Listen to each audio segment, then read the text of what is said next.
Good morning! So the Apple event was at 5 o'clock this morning, my time, and I was really impressed by what I saw. Now, not a lot is actually going to get me up at 5 a.m. in the morning, but it was really good showing from Apple today. The pastel colors of the new iPhone 15 may look unassuming, but they're actually really good inside. So I guess we'll start off with looking at the iPhone 15 and the iPhone 15 Plus that were revealed today. Side note, the mini iPhone's dead, long live the king. But there's no time to waste fretting about old devices because we need to look to the new, the good stuff that was released today. We have so much value in front of us. The dynamic island has come over from the 14 Pro and it's migrated its way down to the base models. The screen size is the same size as last year, but it's also twice as bright now. So you're going to be able to see a lot more out in sunlight and bright light. As I said, the color options are pastel this year, specifically blue, pink, yellow, green, and black. And an exciting addition was that an ultra-wideband chip was added to this iPhone, the second generation of the ultra-wideband chips. So you can find your friends and your devices from about 3 times farther away now, which is pretty cool. And probably one of the most exciting announcements from this morning was that USB-C has finally replaced Lightning. After 10 years of being stuck with Lightning with the slow speeds and stuff, we've finally got USB-C, which means that you can basically charge your Mac, your AirPods, your Android phone, and your iPhone all with the same cable, which is pretty good when it comes to traveling and that sort of stuff. The phone uses the A16 Bionic chip from last year's models, and the camera system has been upgraded to be like last year's models as well. The base models now support a 48 megapixel camera system, with regular photos now being taken in 24 megapixels, which is pretty cool. This is double the resolution, and at the same time, the aperture has now been reduced from f1.8 down to f1.6, which is pretty cool considering that blurry background effect is really nice. There's now also an optical 2x zoom camera, which is piggybacking off the main camera. And you can now shoot in 4K at 60 frames per second on the base models. Pretty cool. This starts at $799 USD for the iPhone 15, the same price as last year, and what a package we have got for that same price. So before we look at the 15 Pro and the 15 Pro Max, which are very exciting, let's take a minute to look at the Apple Watches, starting off with the Apple Watch Series 9, which also was released this morning. The Series 9 has a 30% faster GPU, 2 times faster neural engine, and it's still an 18-hour battery life, which is very impressive considering all these performance gains. Siri processing is faster as well, and Siri can now help you look for your health results, which is pretty cool. You can now ping your iPhone more precisely with the ultra-wideband chip, and the screen now goes double the brightness, so you can see it in the sunlight and stuff more. There are new colors too, and the Apple Watch gets this new pinch gesture, which allows you to activate some of the primary buttons in the apps. Just tap your index finger and thumb together twice. It's that easy.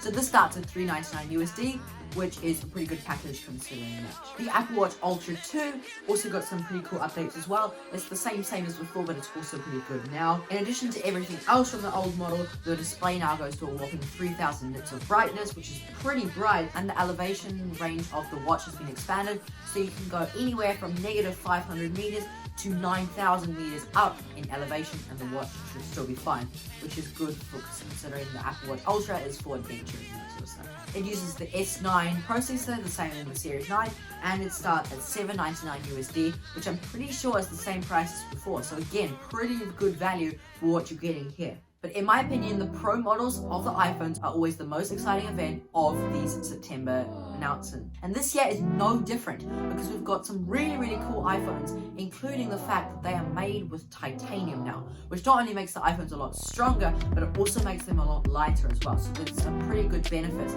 considering that you've got more durability. It's also better in your hand. Grade 5 titanium was used according to Apple, and this is apparently in the Mars rover according to them. So I would say that your iPhone is pretty resistant now. So the ringer switch is now the action button, which can not only still toggle between silent and unsilent, it also can be toggled to do something else, like turn on your flashlight or go into your favorite app or something, like the Apple Watch Ultra. So this is also a good change. The chipset inside this thing has a new name for 2023. It's called A17 Pro, and it's one of the first 3nm chips that has ever been made around the world. This allows for major performance gains, such as a 10% faster GPU, a 2 times faster neural engine, and a 20% faster CPU, and we still get all-day battery life with this. That's really good. But the most exciting bit about the 15 Pro is the cameras, and it's the equivalent of having 7 camera lenses in your pocket on just your phone. I find that really cool that the phone camera is being turned into this workhorse now, and people are actually filming like proper movies and stuff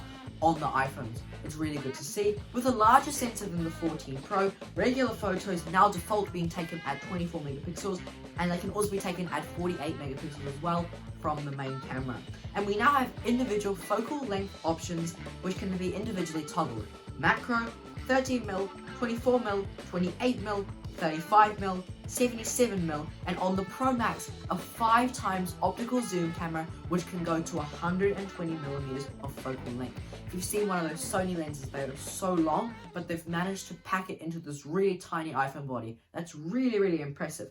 And with the addition of USB-C, 4K 60fps ProRes video can now be filmed directly off the iPhone onto an external drive and be uploaded to your computer. So that's also cool as well for people who are using this in a movie context, for example. So the 15 Pro starts at $999 USD and for 128 gigs of storage. So what a deal you are getting with this thing. And the Pro Max starts at $1199, but the base storage is $256, probably accounting for the fact that the video with the 5K stuff. This is a hell of a deal. And something else that's a hell of a deal is that Marques Brownlee was featured in the first 2 minutes of the keynote. Tim Cook read out a quote from his video about the latest MacBook Air, and this is really cool because if you ever thought being a YouTuber wasn't a real career path, go figure.